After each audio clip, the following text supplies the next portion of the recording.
숨겨진 이야기를 다루는 김진주의 모자이크입니다. 오늘은 왜 우리 사회가 피해자를 어려워하는지, 그리고 피해자들이 미칠 수밖에 없는지에 대해서 이야기해 보려고 합니다. 피해자들은 굉장히 상처가 많아 보이고 사람이라면 무거운 이야기를 듣는 게 어렵잖아요. 그건 당연하다라고 생각을 하는데요. 이런 단순한 이야기가 아니라 진짜 왜 피해자들이 그렇게 변할 수밖에 없었는지에 대해서 알려드리고 싶었어요. 꼭 끝까지 듣고 여러분들이 생각하는 이유들이 맞았는지 한번 같이 확인해 보면 좋을 것 같아요. 피해자들은 사건에 대해서 이런 점을 바래요. 진실과 책임, 존중을 바랍니다. 일단 진실 먼저 얘기를 해볼게요. 사건이 어떻게 발생하게 되었는지를 알고 싶어 하죠. 도대체 왜 나였을까? 왜 이런 일이 일어났을까? 하지만 이때부터 사실 피해자는 이 사법 체계에서 당사자가 아닙니다. 우연하게 저는 피해자도 피의자도 되어봤는데요. 실제로 잠시나마 이 피고인이 됐을 때 생각보다 더 편하다라는 생각을 했던 게 뭔가 피해자나 피고인이 되면 의견을 펼칠 수 있는 게 많고 공소장이나 뭐 판결문 이런 것들을 자동으로 송부받는다고 해요. 저라도 만약에 어떤 위치에 설레라고 했을 때는 가해자가 더 편할 것 같다라는 생각을 하게 되더라고요. 피해자들은 자료 접근 자체도 어렵지만 이 의견 자체도 재판에 전달되기가 굉장히 어려워요. 어떤 사실에 대한 의견을 내는 것보다 자료 접근 자체가 안 되기 때문에 내가 추측하는 사실에 기반해서 이제 누군가를 설득해야 하기 때문에 누군가가 봤을 때는 '아 그만 좀 하지.'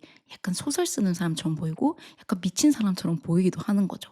그래서 이 사실에 접근을 하지 못하는 순간부터 어쩔 수 없이 이 피해자들은 불리한 이미지를 가지게 되는 것 같아요. 그래도 이 피해자들은 나도 이런 심판을 받는 것처럼 가해자도 이런 심판을 받을 거라고 생각을 해요. 왜냐면 우리가 배웠듯이 이 헌법 제11조 1항에는 "법 앞에서는 모두 평등하다."라는 이런 말이 있잖아요. 하지만 그 기대는 아주 처참히 무너지기도 합니다. 판결문에는 생각보다 잘못된 사실들도 많고요. 가해자의 수많은 감형 요소들이 들어갑니다. 반성, 인정, 공탁 등 수많은 양형 기준들이 가해자들에게 혜택을 주지만 피해자들이 재판에서 할 수 있는 건 진짜 딱 뭐 탄원서 제출? 이 정도라고 보시면 될 것 같아요. 가해자들의 공탁은 피해자들이 원치 않아도 넣을 수 있고 이 감형 요소로 쓰이기도 하지만 피해자가 무엇을 한다고 해서 가해자의 형을 늘릴 수 있는 방법은 없으니까요.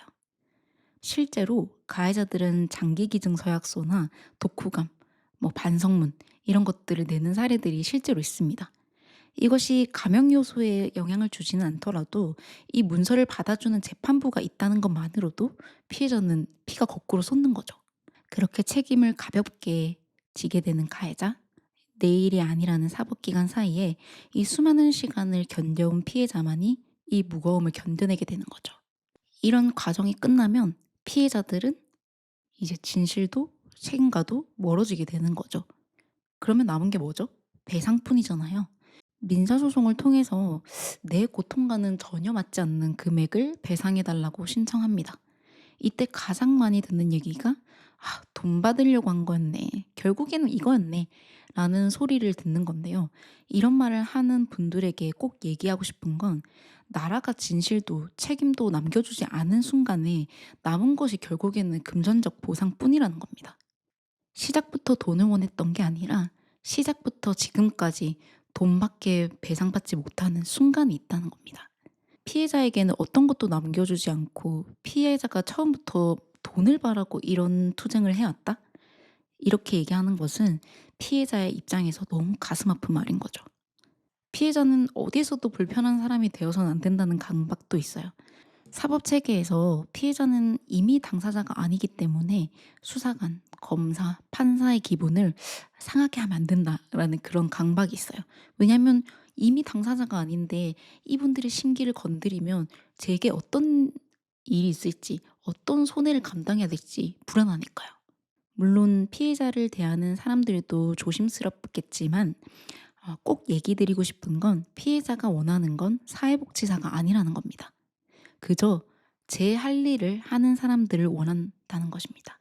저도 피해자가 됐을 때는 진짜 너무 어려운 법률 용어들이 많으니까 뭐 하나를 물어봐도 답변을 바로 받기가 어렵고 어딜 가나 불편한 사람이 제가 되어 있더라고요. 피해자로서 사람답게 대우받지 못한다라는 느낌을 받은 적도 있는데요. 그래서 검사님들과 소통하면서 "아 이런 가정이 있을 거다. 어떻게 생각하시냐? 의견을 묻고 항소를 하려고 한다." 뭐 이런 얘기를 들었을 때 굉장히 울컥하더라고요. '내가 존중받는 느낌이 든다.'라고 생각이 들더라고요.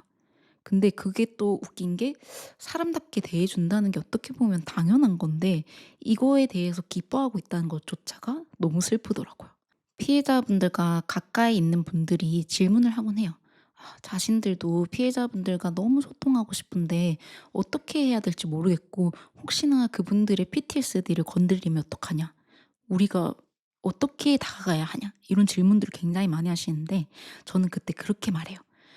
그분들에게 "이와 관련된 질문을 해도 되나요?" 라고 먼저 질문해 보라고. 이 모든 방향은 이 질문을 통해 해결할 수 있더라고요. 여기까지도 굉장히 많은 일들이 있겠지만 제가 오늘 꼭 말씀드리고 싶었던 건 바로 이 얘기입니다. 많은 분들이 가면 갈수록 이 피해를 겪은 사람들을 조금 힘들어 하잖아요. 그런 것들에 대해서 저는 '이게 가장 큰 요인이 아닐까.'라는 생각을 합니다. 여러분들이 엄청 중요한 시험, 면접을 앞두고 있다고 생각해 보세요. 그와 관련해서 엄청나게 준비를 하겠죠. 그리고 이 시험과 면접이 끝난 후에는 진짜 엄청난 해방감을 느낄 거예요. '드디어 끝났다.' 그런데 피해자는 그렇지 못해요. 바로 그 차이는 기간에 있습니다. 시험과 면접 등은 정해진 기간이 있잖아요. 하지만 범죄 피해자들은 경찰 단계에서부터 언제 재판까지 갈 수 있을지 뭐 뚜렷하게 나와 있는 게 없어요. 일단 사건이 불구속이냐 구속이냐에 따라 좀 다른데요. 피의자가 구속되면 수사 단계에서 구속 기간은 30일 정도. 그리고 1심 재판에서는 최대 6개월. 그리고 2심에서 3심에서는 기본적으로 한 2개월 정도 하고 이와 관련해서 조금씩 연장은 할 수 있어요. 그런데 이 불구속 재판인 경우에는 제한된 기간이 없어요. 그렇다 보니까 만약에 가해자가 구속이 되지 않는다면 이 재판이 언제 끝날지 모른다는 거죠. 실제로 1심 형사사건 평균 처리 기간이 구속 사건은 144일, 불구속 사건은 228일입니다. 불구속 사건이 평균적으로 약 84일 정도 더 오래 걸리는 거죠.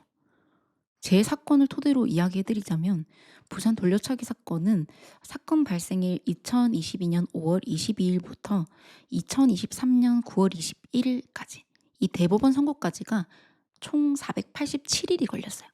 1년 3개월 정도죠. 그런데 보복 협박 사건은 불구속 사건으로 진행이 됐는데 이 사건 송치일인 2023년 12월 28일부터 2026년 2월 12일까지 이 1심 판결까지만 해도 총 777일이 걸렸어요. 약 2년 1개월이 걸린 거죠. 오히려 대법원까지 간 사건보다 1심 판결까지 온 불구속 사건이 290일 더 길었습니다. 더 나아가서 만약 어떤 회사에서 면접을 보고 나서 저희는 합격자들에게만 결과를 통지해 드립니다. 라고 하면 어떨까요? 하루 종일 휴대폰을 보고 있고 굉장히 불안해지겠죠. '언제 연락을 받을 수 있을까? 내가 떨어진 걸까?' 이 자체를 모르니까요. 피해자들도 똑같아요. 마냥 기다려야 되는 거죠. 이 재판이 언제 끝날지 모르는 거죠. 그래서 이 시간을 견디지 못해서 진실의 결과를 듣지도 못한 채 포기하는 분들도 많습니다. 재판에 피해자가 방청을 해보면 더 처참하게 느껴지는 것이 피해자 변호인이라는 직위는 있지만 당일 재판이 끝나고 나면 다음 재판 기일을 정하거든요. 그런데 피해자 변호인의 의사는 묻지 않습니다. 오로지 재판부, 피고인 변호인의 일정만 묻습니다. 피해자는 재판을 무차별적으로 기다려야 합니다. 하지만 여기서 끝나는 게 아니에요. 피해자가 연차를 쓰거나 뭐 수업을 가지 않은 채 재판에 참석을 하잖아요. 그런데 그 재판이 굉장히 빨리 끝나는 경우가 있어요. 바로 가해자가 불출석 사유서를 썼기 때문입니다. 어떤 사유인지도 모른 채 피해자는 그대로 집으로 다시 가야 되는 거죠. 그렇게 상습적으로 이 가해자들은 최대 3번 정도 불출석을 하기도 하는데요. 이는 분명한 재판 지연 사유가 되지만 보통은 재판에서 피고인들 없이 진행을 잘 하지 않기 때문에 이를 그대로 방치하는 재판부가 많습니다. 피고인에게는 굉장히 많은 기회가 주어지지만 피해자들에겐 그런 기회가 주어지지 않습니다. 심지어 피고인이 항소할 때는 피해자에게 직접적인 권한은 없어요. 피해자가 검찰과 소통해서 항소해주면 안 되나요? 라고 간청해야 되는 위치입니다. 이외에도 가해자의 헛소리, 믿고 기다린 재판부의 허무한 판결, 어디에도 닿지 않는 피해자의 목소리들, 이런 일들을 2년 동안 겪는다면 제정신일 수 있는 사람이 있을까요? 심지어 이 모든 상황은 복불복입니다. 저는 어떻게 보면 단일 피해자가 아니라 복수 사건의 피해자이다 보니까 알았어요. 경찰, 검사, 판사 모두 제비뽑기 하듯 잘 걸려야 되는 거예요. 모든 상황에서 예측할 수 없고 언제 끝날지 모르는 이 시한폭탄을 가진 사람이라는 거죠. 피해자들의 회복을 위해 단 한 가지 바꾸어야 한다면 구속 불구속 기한을 정하는 것일 겁니다. 반드시 피해자가 회복하기 위해서는 재판이 끝나는 일정이 정해져야만 비로소 그들은 회복을 시작할 수 있을 겁니다. 진심으로 피해자가 회복하길 원한다면 그들에게도 끝나는 순간이 온다는 걸 나라는 알려줄 필요가 있습니다. 여기까지 들어주신 여러분들께 이제 묻고 싶습니다. 과연 피해자들이 말을 하지 않는 걸까요? 아니면 피해자들의 입을 열지 못하게 하는 구조인 걸까요? 숨겨진 이야기를 다루는 김진주의 모자이크는 여기까지입니다. 감사합니다.